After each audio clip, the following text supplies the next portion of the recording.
Hello दोस्तों, the recent podcast में आपका स्वागत है। तो आइए आज सुनते हैं कुछ सच्ची और डरावनी घटनाएं। ये सारी घटनाएं स्लीप पैरालिसिस के ऊपर है। तो आइए शुरू करते हैं। पहली घटना। मेरा नाम ऋचा वर्मा है और मैं छत्तीसगढ़ के एक छोटे से कस्बे भोरमदेव में रहती हूँ। उस वक्त मैं 23 साल की थी और यह घटना 2021 की गर्मियों की है, जब मैं अपनी नानी के घर बेलसंड गांव में 2 हफ्ते रुकने गई थी। वहाँ का सन्नाटा और पुराने पेड़ों से घिरा घर, उसके बारे में सोचते ही आज भी रोंगटे खड़े हो जाते हैं। वो शुरुआती दिन नानी का घर बांस के झुरमुट के पीछे था। दरवाजे पर लटकता नीम का पुराना झाड़ू और छत पर टूटी कुर्सियों का ढेर। सब कुछ वैसा ही था जैसा मैंने बचपन में देखा था, पर इस बार रात के 2:34 पर पहली बार उसके साथ मेरा सामना हुआ। मैं अचानक सीने पर दबाव महसूस करने लगी और मेरी नींद खुल गई। सांस लेने में तकलीफ, आवाज़ न निकलना और काली छाया जो मेरे ऊपर झुकी हुई थी, उसकी लंबी उंगलियां मेरे गले तक पहुंच रही थी। मैंने आंखें बंद कर ली और हमेशा की तरफ दाएं हाथ की उंगली हिलाने की कोशिश की, पर कुछ नहीं हुआ। पसीने से तर-बितर मैं बिस्तर पर थी। मैंने पूरा बाजू झटका, 1, 2 और 3 बार। छठी कोशिश में जाकर मेरी चीख निकल पाई और मैंने जोर से कहा, मम्मी। सुबह नानी ने हल्दी वाला दूध पिलाते हुए कहा, बेटा, यहाँ पीपल के पेड़ की छाया रात को किसी और की हो जाती है, तू चौखट पर नींबू मिर्च लटका दे। मैंने उनकी बात को अंधविश्वास समझकर नजरअंदाज कर दिया। दूसरी रात। अगले दिन दोपहर 3:15 बजे मैं आंगन की खटिया पर झपकी ले रही थी। तभी कान के पास फुसफुसाहट, ऋचा तू मेरी है। मैं डर कर झटके से बैठ गई। सामने नानी की धुंधली परछाई दिखी, पर उनकी आवाज़ नहीं। वो तो रसोई में थी। शाम को मैंने दोस्त श्रेया को फ़ोन किया। वो झट से बोली, यार तेरे गांव में बूढ़ी हवेली वाली कहानी याद है? शायद तेरे नानी का घर भी उन्हीं के रास्ते में है। उसकी बात पर मैंने झेपते हुए कहा, अबे ड्रामेबाज। पर रात को दीवार से टकराती हवा की सीटी ने नींद उड़ा दी। रात के 1:08 पर खिड़की का पर्दा हवा से लहराया। मैंने मोबाइल की रोशनी जलाई, पर जैसे ही मैं सोई, बिस्तर के पाए से लोहे की खनखनाहट, वो छाया फिर आई मेरे सामने। इस बार चेहरे पर गहरे निशान थे और लटकते हुए बाल। मैंने पूरा शरीर झटकना शुरू कर दिया। हाथ उठाने की कोशिश करने लगी, गर्दन मोड़ने की कोशिश भी कर रही थी, लेकिन कुछ भी काम नहीं आ रहा था। ये सब कोशिश करते करते मुझे 10 मिनट लग गए। लेकिन जब मैं उठी तो मेरी बाहें सुन्न हो चुकी थी और पीठ पर नाखूनों के निशान थे। या शायद मेरा दिमाग मुझ में कोई भ्रम पैदा कर रहा था। सुबह नानी ने मेरी नींद से धुंधले चेहरे देखे तो चूल्हे की राख से मेरे माथे पर एक टीका लगा दिया। रात 9:30 बजे उन्होंने पुरानी ताबीज़ की कहानी सुनाई। 50 साल पहले यहाँ एक विधवा औरत रहती थी। उसे नींद में मरा हुआ पाया गया। लोग कहते हैं वो अधूरी इच्छाओं से भटकती है। मैं ये सब सुनकर सिहर सी गई। क्या वो मुझे अपने माध्यम बना रही है दादी? फिर आखिरी रात की ये कहानी। रात 12:44 पर मैं कमरे के कोने में जलते दिए की लौ को देख रही थी। तभी ठंडी सांस गर्दन पर महसूस हुई। आईने में उसका टेढ़ा मुंह दिखा। वो मेरे पलंग पर बैठ गई थी। मैंने पूरी ताकत से लात मारी पर वो हंस रही थी। मैं चिल्लाने की कोशिश कर रही थी लेकिन वो औरत मेरी आवाज़ में मुझे चिढ़ा रही थी।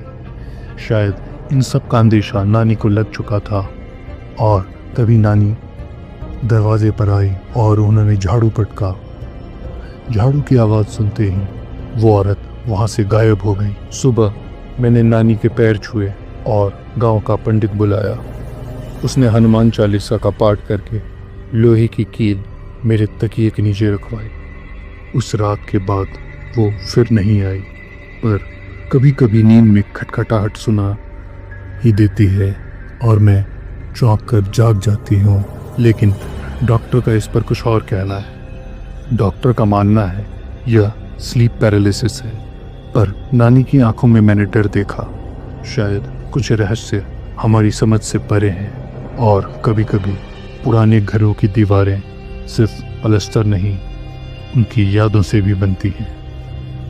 अगली घटना। मेरा नाम तनिषा रॉय है और मैं झारखंड के एक छोटे से शहर नेतरहाट में रहती हूँ। उम्र अभी 32 साल है और यह सब 2022 की बात है, जब मैंने अपने बॉयफ्रेंड विक्रम के साथ उनके पुश्तैनी घर में रहना शुरू किया। विक्रम लंबा गेहुए रंग का और हमेशा कान पर लटकते चश्मे वाला शांत इंसान है, पर जो कुछ उस घर में हुआ वो मेरी नींदों को खौफनाक सपनों में बदल देता है। पहला झटका, वो हाथ। उस दिन शाम के 6:45 बजे थे। मैं विक्रम के घर के पुराने लकड़ी के सोफे पर बैठी उसके साथ मूवी देख रही थी। अचानक मेरे पैर के पंजे में झंझनाहट हुई, जैसे कोई बर्फीली उंगलियां छूकर गुजरी हों। मैंने सोचा शायद विक्रम मजाक कर रहा है, पर वो तो किचन में चाय बना रहा था। रात को 12:15 बजे जब मैं सोने लगी तो रजाई के नीचे किसी के सरकने की आहट सुनाई दी। मैंने आंखें मूंद ली। दिल की धड़कनें गले तक आ गई थी। ठंडी सांस मेरे कान के पास से फिसली और एक आवाज आई, तनीषा। विक्रम को जगाया तो वो नींद में बड़बड़ाया, यार तू फिर से वही स्लीप पैरालिसिस वाली बात करेगी। उसकी उदासीनता से मैं चुप हो गई, पर पीठ पर पसीना और कांपते हाथ बता रहे थे कि यह सिर्फ नींद नहीं थी। दूसरी बार ये मेरे साथ फिर से हुआ। अगले हफ्ते 15 अगस्त की सुबह विक्रम के दादाजी का पुराना शीशे का अलमारी उठाते समय मेरी नज़र धूल भरे आईने पर पड़ी। उसमें मेरे पीछे एक औरत खड़ी थी। सफ़ेद साड़ी, बिखरे बाल और आंखों में खालीपन। मैंने चीख मारकर अलमारी गिरा दी। विक्रम दौड़ आया। क्या हुआ? मैंने हकलाते हुए कहा, कुछ नहीं, बस चूहा देखा। पर आईने का टुकड़ा मेरे हाथ में चुभ गया, जैसे उसने चेतावनी दी हो। उसी रात 2 बजे स्लीप पैरालिसिस ने फिर से जकड़ लिया। मैंने महसूस किया कोई मेरे बाल खींच रहा है। गर्दन टेढ़ी करके देखा तो वो औरत मेरे सिरहाने बैठी थी। उसके होंठ सिले हुए थे, पर आवाज मेरे दिमाग में गूंजी, तू मेरी जगह लेगी। सुबह मैंने विक्रम से झगड़ा किया, तुम्हारे घर में कुछ गड़बड़ है, यहाँ कोई आत्मा है। वो भौहें चढ़ाकर बोला, तनीषा डॉक्टर के पास चलते हैं, तू स्ट्रेस में है। उसकी ठंडी प्रतिक्रिया से मेरा गुस्सा फूट पड़ा।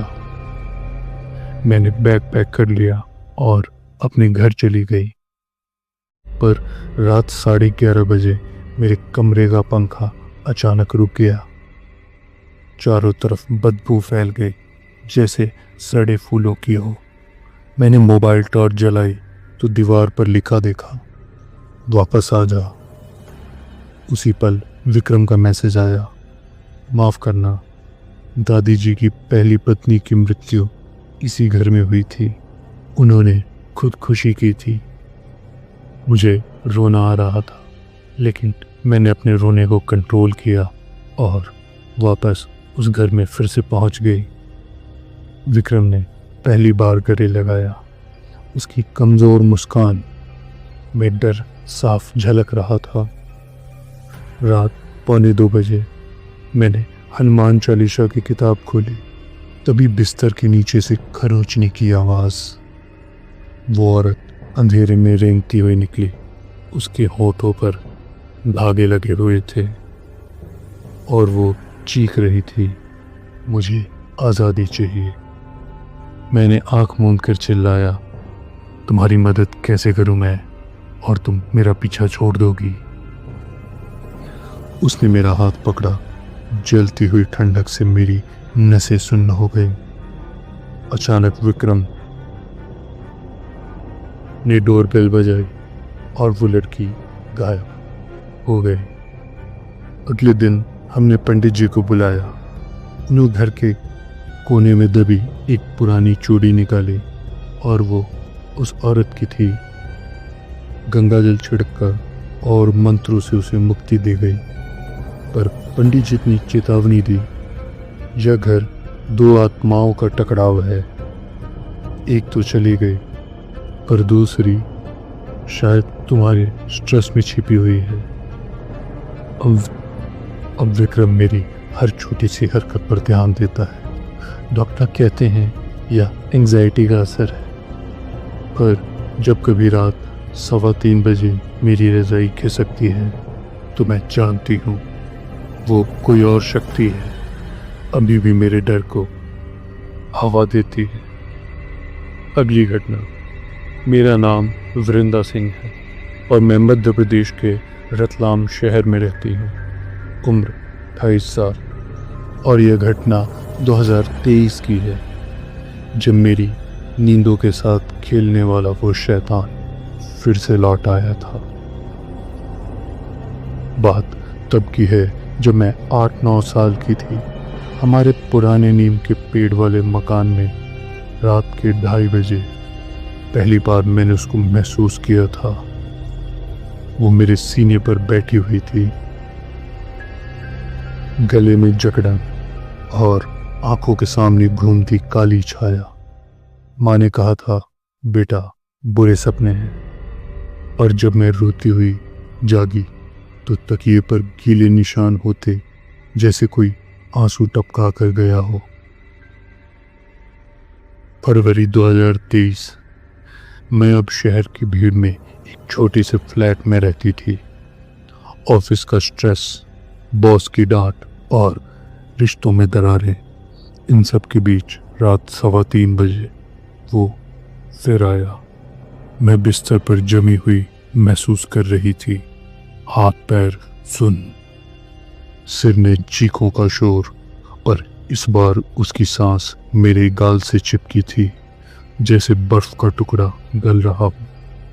मैंने आंखें खोलने की कोशिश की, पर पलकें लदी हुई थी। तभी कान के पास फुसफुसाहट, तू थक गई है ना?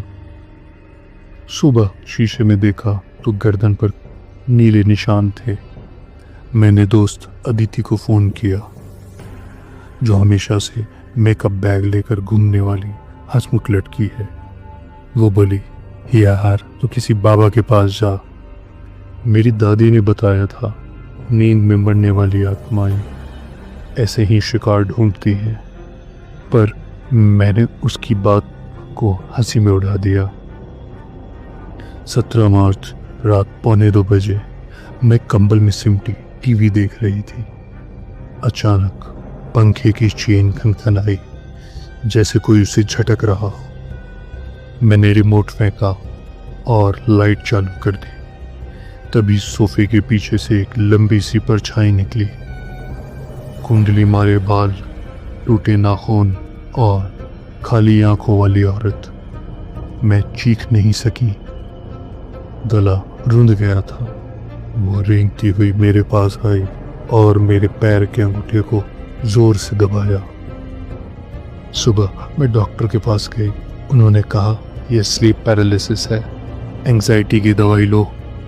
पर उस रात का दर्द, वो अंगूठे की सूजन सब साबित कर रहा था यह सिर्फ मेरे दिमाग का खेल नहीं था, बल्कि वहाँ कोई तो था। अगले दिन मैंने माँ को फ़ोन किया। उनकी आवाज़ कांपी। बेटा, जब तू पैदा हुई थी उस दिन भी ऐसी ही एक औरत ने तुझे गोद में उठाया था। हमने सोचा पड़ोस की चाची हैं। मेरे शरीर में सिहरन दौड़ गई। क्या यह वही थी? उसी शाम मैं मंदिर गई। पुजारी ने हनुमान जी के सामने घी का दिया जलाया और कहा, रोज ओम नमो हनुमते का जाप करो। पर रात 2:10 पर जब मैंने मंत्र पढ़ना शुरू किया तो किताब के पन्ने खुद जलने लगे। धुआं भरते कमरे में वो औरत हंसी, तू मुझसे नहीं जीत सकती।